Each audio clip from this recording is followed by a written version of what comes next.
Hi friends, அனைவருக்கும் வணக்கம். இன்றைக்கி நம்ம பார்க்கக்கூடிய வீடியோ வந்து பார்த்திங்கன்னா அவரைக்காய் வச்சு நம்ம சாப்பிட போகிறோங்க. அவரைக்காய் பாருங்கள், தண்ணியில் போட்டு உப்பு போட்டு அப்படியே விட்டாச்சு. இது நல்லா வெந்த பின்னாடி இந்த தொலும்புலேருந்து எடுத்து சாப்பிட்டா அதோடைய டேஸ்ட்டே வேறு லெவலில் இருக்குங்க. நீங்கள் எத்தனை பேர் இதுமாரி சாப்பிட்ருக்குறீங்க? அவரைக்காய் வேவிச்சு, பச்சை அவரைக்காய் ஓகேங்களா. இதே காஞ்சிருச்சு அப்படின்னா அவரைக்கொட்டை, அதை வந்து வேவிச்சு தாளிச்சும் சாப்பிட்லாம். கத்திரிக்காய் சாம்பாரில் பெரும்பாலும் யூஸ் பண்ணுவாங்க. இதையுமே இப்போ பச்சையாகவும் உரித்து நம்ம வந்து சாம்பாரில் பயன்படுத்துவாங்க. ஆனால் இதுமாரி வேவிச்சு எத்தனை பேர் சாப்பிட்ருக்குறீங்க? அப்படி சாப்பிட்டீங்கன்னா கீழே வரல கமெண்ட் பாக்ஸில் கமெண்ட் பண்ணுங்கள். சீமை வேளா முள் வந்து நமக்கு வந்து நல்லா காஞ்சது இருக்குதுங்க, அப்படி நல்லா பிடிச்சிக்கும். அப்புறமேட்டுக்கு தேங்காய் மட்டை உரித்து போட்டு நார் இருக்குது. இதை தான் வச்சு நம்ம வந்து இப்போ எரி விட்டுட்டுருக்குறேங்க.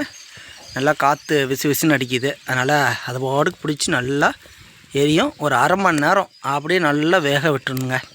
வேட்ட பின்னாடி அதோடைய வாசனை வரும் பாருங்கள் பச்சையாக. அதை நான் ஓப்பன் பண்ணி அதன் பிறகு காமிக்கிறேன் ஓகேங்களா. வாசனை எப்போ ஃபோனில் தெரியுங்கிறீங்களா? நம்ம சொல்கிறத வச்சே நீங்கள் வந்து புரிஞ்சிக்கலாம் எந்த அளவுக்கு டேஸ்ட்டாக வாசனையாக இருக்குன்னு சொல்லி. ஓகேங்க, ஒரு அரை மணி நேரம் வெந்துருச்சு. இப்போ எடுத்து டேஸ்ட் பண்ணி பார்க்கலாம், நல்லா வெந்திருக்குதா இல்லை ஆஃப் வேக்காடாதான்னு சொல்லி. செம்ம சூடாகுது, நல்லா பாருங்கள் கொதிச்சிட்டு இருக்குது ஓகேங்களா. போதும்னு நினைக்கிறேன், இதுக்கு மேலே தீயிட வேண்டாம். அப்படியே வேறு ஒரு பக்கம் எடுத்து வச்சிடலாம். இந்த நெருப்புலேயே கொஞ்சம் வெந்துச்சுன்னா ஓகே.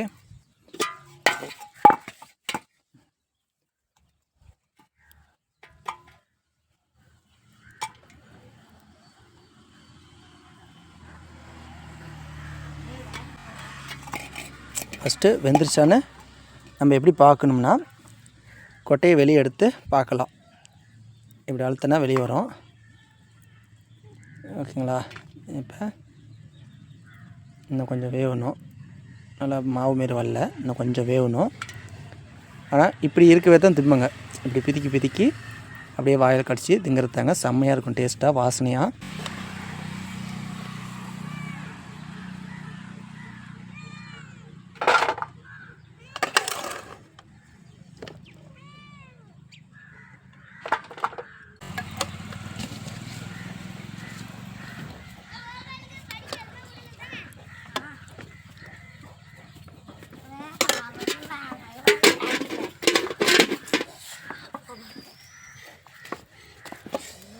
முட்டை அது சூடாகுது, உடச்சி இங்கலாம் போய் பேக்கை வச்சுட்டு வாங்க.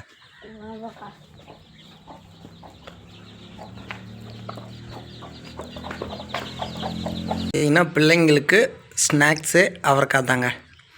இதுமாரி இயற்கை சார்ந்த தற்சார்பு வாழ்க்கை முறையில் கிராமத்தில் பிள்ளைங்களுக்கு தேவையானது ஸ்நாக்ஸு இதுமாரி வீட்டில் விளையக்கூடிய பொருட்களை வச்சே வந்து சமைச்சு கொடுத்துட்ருப்பாங்க. அது சத்தானதாகவும் இருக்கும் ஓகேங்களா. ஆஃப் அன் ஹவர் தான் செல் பார்க்கணும் ஓகேவா.